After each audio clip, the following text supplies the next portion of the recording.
beberapa jenis sampling, ada yang simple random sampling ya. Ada sampling without replacement. Kalau simple random sampling, ambil data ya, sederhana. Kemudian sampling without replacement, data yang telah disampling nggak boleh disampling lagi. Jadi misalnya kita ambil sampel 100 mahasiswa, datanya A sudah kepilih ya.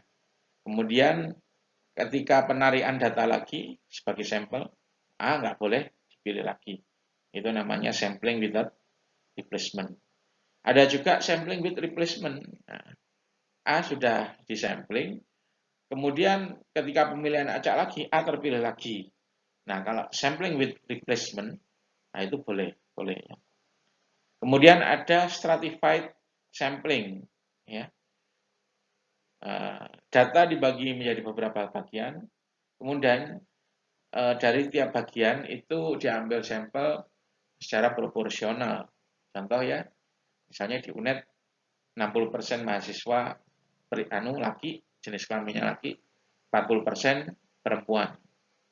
Ya, kita ambil 100 data, 100 mahasiswa sebagai sampling. Nah, kalau stratified sampling, proporsinya tetap kita jaga. Ya.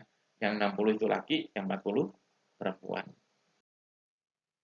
Jadi di sini sampling itu harus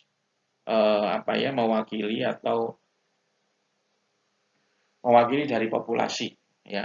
Nggak boleh sampling itu justru tidak menggambarkan populasi. Seperti ini, ya. Jadi ini data asli misalnya yang A, yang B sampling pakai 2000, kemudian sampling pakai 500. Nah, B maupun C itu mewakili ya. Kita lihat dari ininya,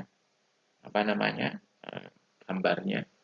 Ya, cuman yang perlu diperhatikan ialah makin kecil jumlah sampling itu makin tidak mewakili sebenarnya. Jadi kita harus ngambil sampling dalam jumlah yang tepat.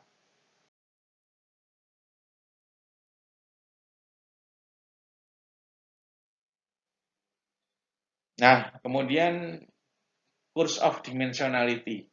Apakah dimensi itu? Dimensi ya.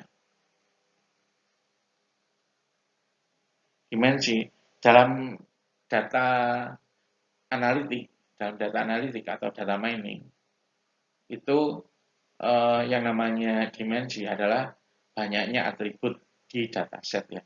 Contohnya dataset kita yang penjualan kendaraan bermotor secara kredit itu dimensinya 3 karena atributnya ada 3 ya.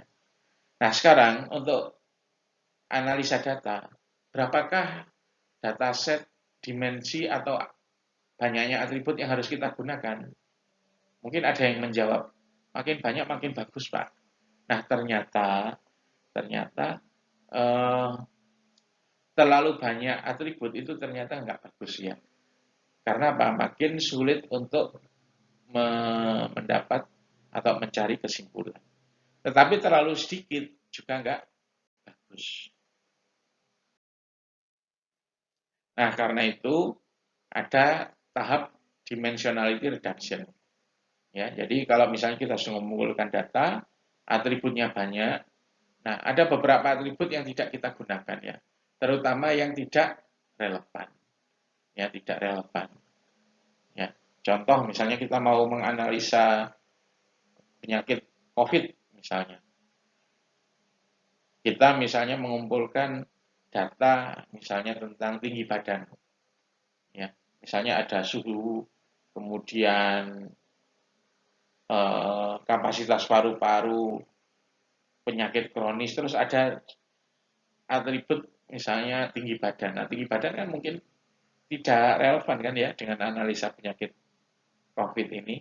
Nah, atribut-atribut yang kurang relevan dengan proses analisis itu kita hapus ya. Nah, penghapusan tersebut istilahnya namanya dimensionality reduction. Jadi kita membuang atribut-atribut tertentu sehingga jumlahnya berkurang ya atau dimensinya berkurang. Beberapa teknik untuk mengurangi ya itu ada principal component analysis, singular value decomposition.